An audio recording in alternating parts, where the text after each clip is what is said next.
When I take a client on as a buyer or seller, I'm all in. I actually sometimes take things a bit too personal because I am all in, and I like to form that relationship.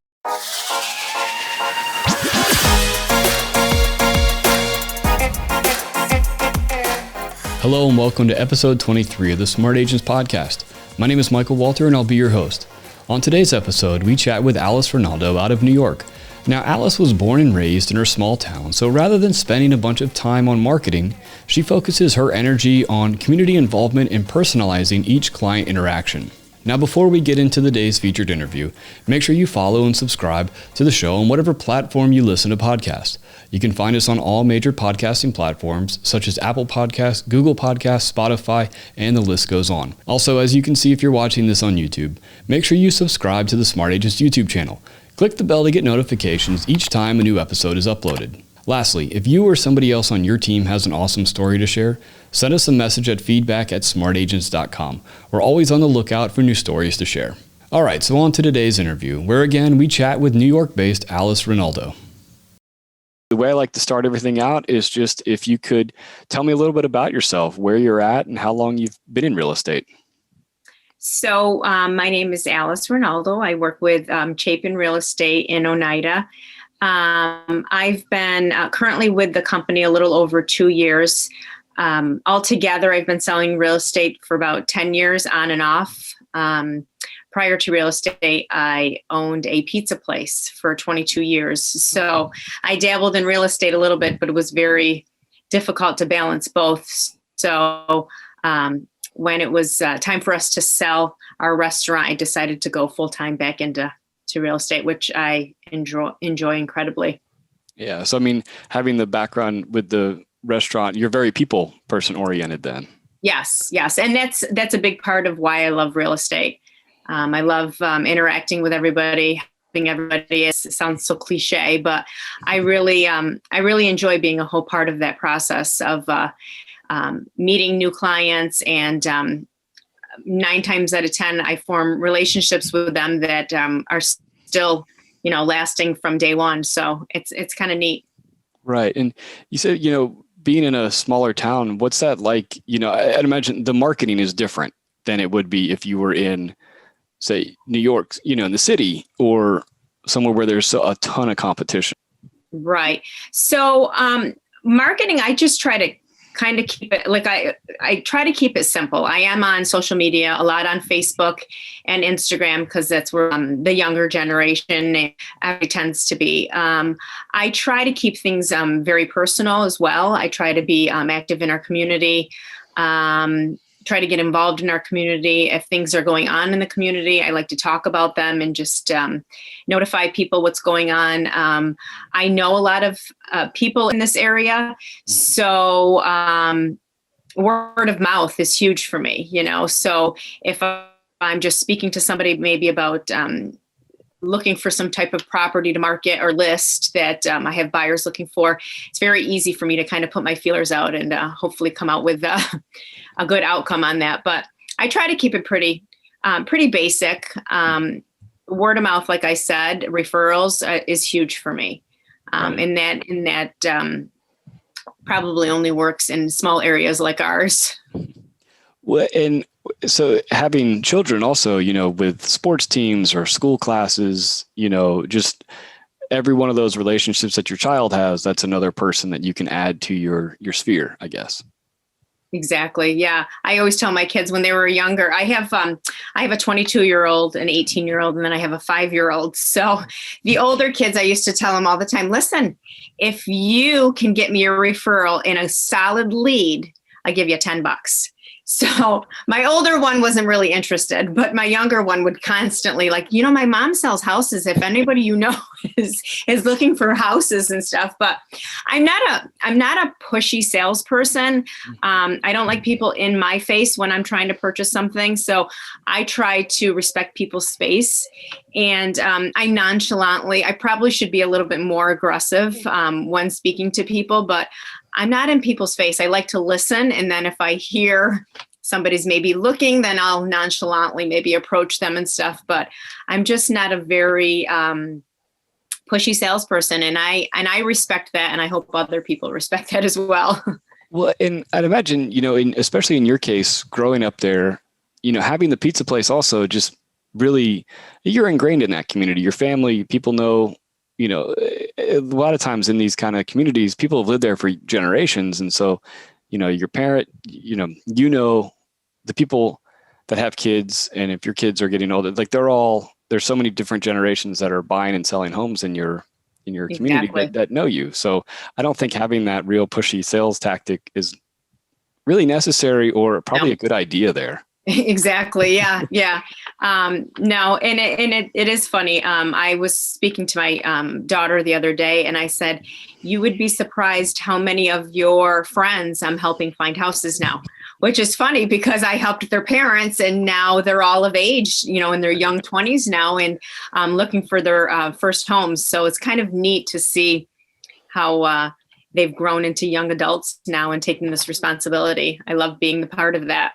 For the agents that are kind of really working on that, building the relationships, what are some of your tips that you would give for them? I like to kind of personalize every experience I have. I'm a huge listener. Like I said, I'm not very pushy. I respect people's boundaries. But when I take a client on as a buyer or seller, I'm all in. I actually sometimes take things a bit too personal because I am all in, and I like to form that relationship. I like to start the process off from day one with them and really guide them through the whole process so they feel confident and very comfortable. I make it very well known that I'm available at all times. I think that is huge, being so flexible. Some people will reach me early in the morning, some people very late at night, but I just like to be accommodating. I know not everybody's schedules are the same. And I think by making myself accommodating and not intimidating whatsoever, I think that helps a lot. I feel that people have a lot of trust in me and feel very comfortable with me. Right. And that's, real estate is not a 9 to 5 Monday through Friday thing. You are working with other people's schedules because they are, a lot of people do have the 9 to 5. So they're available from 7 to 8 in the morning or 5 to 9 at night. And, right. What, how did you balance, the family life and the work life with that? Well, our rule is family first. I do have older kids and one that's in pre-K as well. My husband works some long shifts as well too. So I'm very fortunate when he has days off, he's home. So I can completely dedicate myself to the office, and I'm more hands-on those days. I try to structure my appointments and stuff when my husband's home so my son can stay with my husband. We're also very fortunate that my mom lives with me. So my son is always home if I have to leave and run, you know how it is at the drop of a dime, somebody wants to see a house. So I am very fortunate that I can accommodate them for that. But I always say family first, so that I really take time in scheduling and making sure that if my family has something scheduled or maybe they just want to be home and have us around, that comes first. And I think that's worked well for me so far. Right. With the, over the last year, things have changed so much, and, having a young one at home, you can't, it is difficult. I had young kids, and last year we were all of a sudden it was virtual school, and I had my little buddy sitting right here, and so it is different. How did last year really kind of make you adapt? And we're still going through it. Well, I definitely had to be a little bit more organized and structured. I think before I took advantage of him maybe being in school all day or nobody being home so I could get more stuff done. I've been reading this amazing book called Miracle Morning. I don't know if you've ever heard of it, but it just really focuses on getting up extra early, starting your day off positive. I try to make a huge outline of my day and kind of break it down and what I'm going to do. And then I just take it from there. And I definitely have to diligently schedule myself in the office because it gets very easy to stay home and work from home, right? So I definitely get triple the amount accomplished at the office. So I try to schedule myself as much as I can at the office without taking too much time away from here. Right. That I definitely understand the idea of, sometimes you do need that in the office time. Or Absolutely. just lock the door because so many sometimes things. Just sitting there, right, and enjoying a cup of coffee and quiet. I mean, I'll pretend I have something to do. I'll just go to the office. But for my own sanity, I need to regroup. Yeah. So I really like that idea of how it's almost like a time blocking type thing. You're blocking absolutely. out what, we're still in January and, we're a couple weeks away from New Year's Eve, New Year's Day and resolutions and all that. A lot of times people do have that resolution. I'm going to get more structured. I'm going to start scheduling out my time. Is this something you sit down and do the night before, or do you kind of do it week by week? I like to do it every morning. At night, like at the end of the day, I know what I have coming up for my next day. So the next morning I really sit down and I just have to clear my mind. I have to get everything out of my mind and on paper. And I just structure my day. And if I know I have appointments the rest of the week, then I'm putting those into all my appointment books and kind of structuring that and doing all the work in the morning. So when I get to the office, I'm ready to go. I'm not going through my notes or maybe going through my phone and seeing what has to be done. I'm ready to go. And I feel being that organized has really, really helped me keep control over everything and not be so frazzled by the end of the day. Right. Going back to working in a community that you're so familiar with and have such deep roots, how do you handle if there is an issue? Sometimes people, money and homes it's a stressful topic and it can be stressful at times for people. How do you handle, dealing with people that maybe you have grown up with or you have known through the years? Well, I tried, I am a very personal person. So when it comes to business though, I try to just make it about business. If I'm working for the seller, I'm working for the seller. I try to, due diligence to that seller and also to my buyer. If something personal may come into place, I try to set that aside and just continue to do what I was hired to do. Sometimes, yes, emotions get in the way because maybe you have known somebody for years and they decide to list with somebody else or maybe use another agent to purchase a house. And sometimes what that comes down to is just being educated. Not a lot of people know that maybe we co-broke, or if they see a sign and they just call that listing agent. So I just try to, how do I say, softly educate sometimes when I'm speaking to somebody, just like, oh, I can show you anything, even though I'm not the listing agent. I don't know. I just try to separate a little bit of the business and the personal, but of course I'm human and feelings get hurt, but I just try to do due diligence to whoever I'm hired by, the seller or the buyer, and just hope to make them happy at the end of the day. Right. I imagine, you kind of cover all the bases. You're not just a buyer, not just a seller. You do everything and anything. Right. Correct. Yeah. Wherever I'm needed. Sometimes both at the same time. Right. And that's in a situation where people are, do you have a lot of people that are, selling a home to, upgrade in size or downsize, is your market a lot of the same people that are buying and selling in the same neighborhood? Yes and no. I have seen over the past year a lot of different people coming into the community. Canastota has a New York State Thruway. So it's kind of that middle point from Syracuse to Utica. And it's easy for everybody to access the Thruway, obviously, and get to work. So we've been seeing a lot of different people coming into Canastota, which is great for our community. The downside is there's just not enough inventory. Right.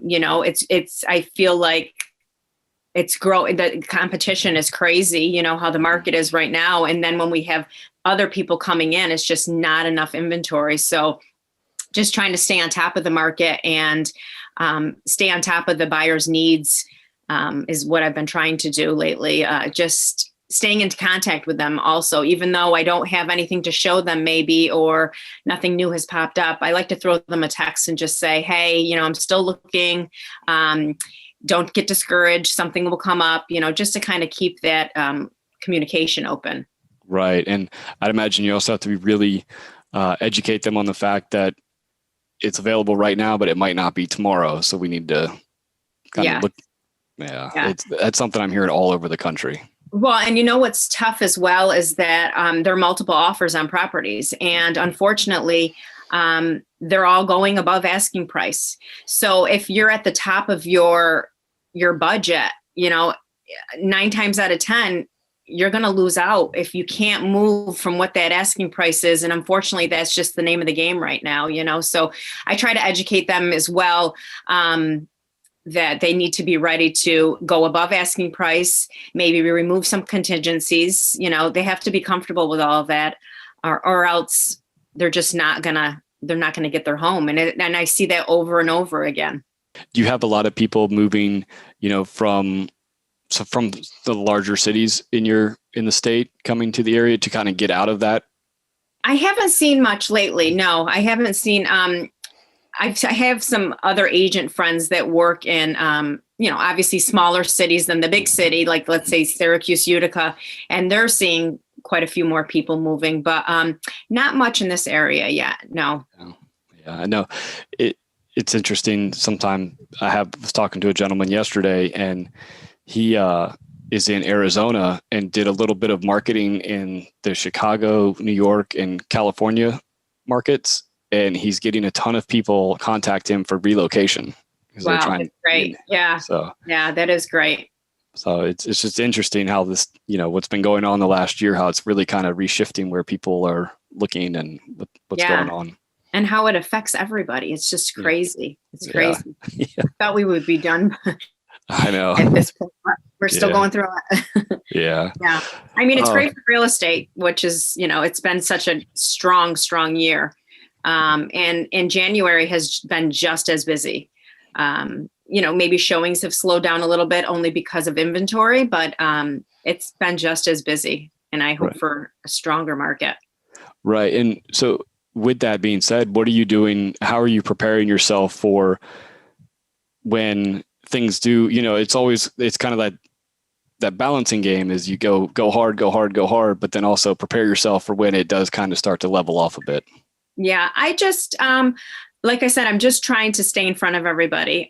Social media, just staying there and educating them about what's going on in the market. I like to put a personal spin on it also because I, like we said, have grown up here. So just what's going on in my everyday. I feel if I stay in front of people, when they're ready to buy or sell, I'll be their go-to agent.